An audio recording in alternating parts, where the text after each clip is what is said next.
Hey guys, what's going on? NG Voids here, and guess what today is? Today is the 1 month anniversary of Call of Duty Advanced Warfare. That's right, this game's been out for a month. It's a good game, you know. I like it.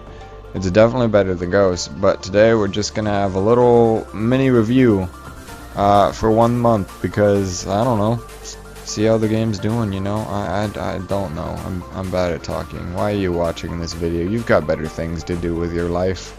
I'm just kidding, please don't leave. But anyway, today we have a review for the 1 month anniversary of Call of Duty Advanced Warfare.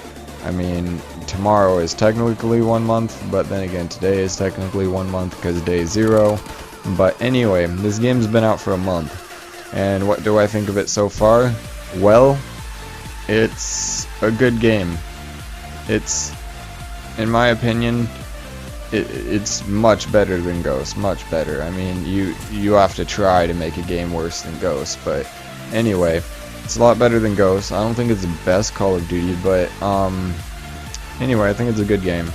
Now, they took a huge risk when it came to the exosuits because that's never been done in Call of Duty before, and I personally think it has worked out rather well. I mean, they did the mechanic well. It's a good mechanic. I like it.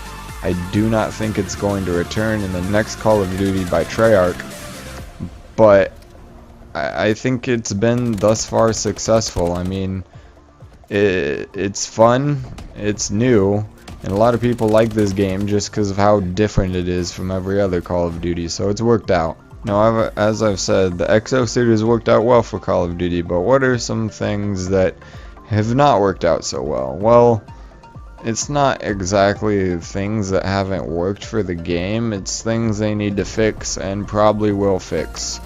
For example, there's a glitch on almost every single map in the game, and at first I thought those glitches were fun, and they still can be, especially in like Infected if you're trying to hide. It's super awesome, but in actual games it's really annoying because just glitchers, man. It's really annoying and they need to fix that, but that will get fixed, I hope, and once they do that, it'll be a much better game.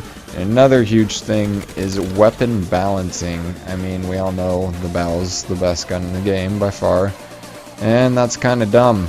I mean, it's even more dumb because it's the starting gun. Like, it would have been one thing if you were like, alright, you're level 50 now, here's a super overpowered gun, but it's like, oh, you're level 1, let's just start you off with the best gun in the game. So I was really disappointed with the later guns. Like, the MK takes like 3 shots to kill, don't quote me on that, but it just doesn't seem very good. Same thing with the last SMG. It's a 5-round burst SMG, and I never see anyone using it, and I've tried to use it multiple times, but it's terrible, so I can't. Just the weapon balancing. It's like you use a BAL, and you're gonna do good, or use some of the other assault rifles like the AK or the HBR or something, and you're probably gonna do pretty decent.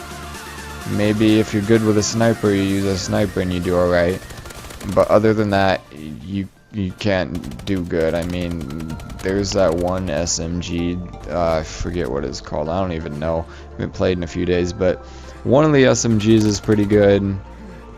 Pretty much all of the assault rifles are pretty good, except for the MK in my opinion, and other than that, everything else is just kind of garbage.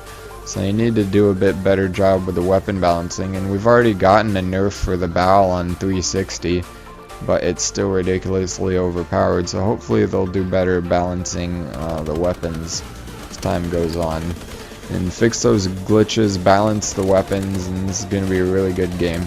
Another thing I actually think worked out well for this game was supply drops, because it makes some people rage when they don't get good stuff, but I got the Obsidian Steed like not that long ago, and it's like I had just got this gun and I just went off with it because it's so ridiculously good. But anyway, it's really rewarding when you get a good supply drop, because I literally screamed when I got the BAL, literally.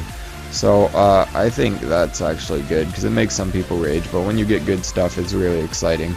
And I think the future of this game, I've already listed the goods and the bads, but I think The future of this game largely depends on DLCs, because I know I'm getting the season pass. So we'll see how well the DLC maps are done, and that's one big thing. The DLC maps, the DLC zombies, the DLC guns. I mean, there's so much still coming that we can't judge yet because it's not here. I mean, this game's only been out for a month, so I'm just making a mini review of it so far. But I mean, I think it's a good game so far, but so much of it is going to depend on how good or bad of a job they do in the DLCs. And so yeah. Oh yeah, one other thing I think could use a tiny improvement is the DLC maps need to be more colorful, I guess. I'm not sure what it is, but when I think Black Ops 2, the first map I think of is that paintball map, and I don't know why. It's just what I think of, because probably it was so colorful. Another thing, like when I think of Ghosts, I think of that map that was like Michael Myers, and that map wasn't even colorful at all. But I don't know. I'd like to see them make really memorable maps in the DLCs, and if they do that, I think it's going to be a really good game. Well, anyway guys, thanks for watching my little mini review for the game that's only been out a month, and if you're not subscribed already, you should do that because I love you, and I'll talk to you guys next time.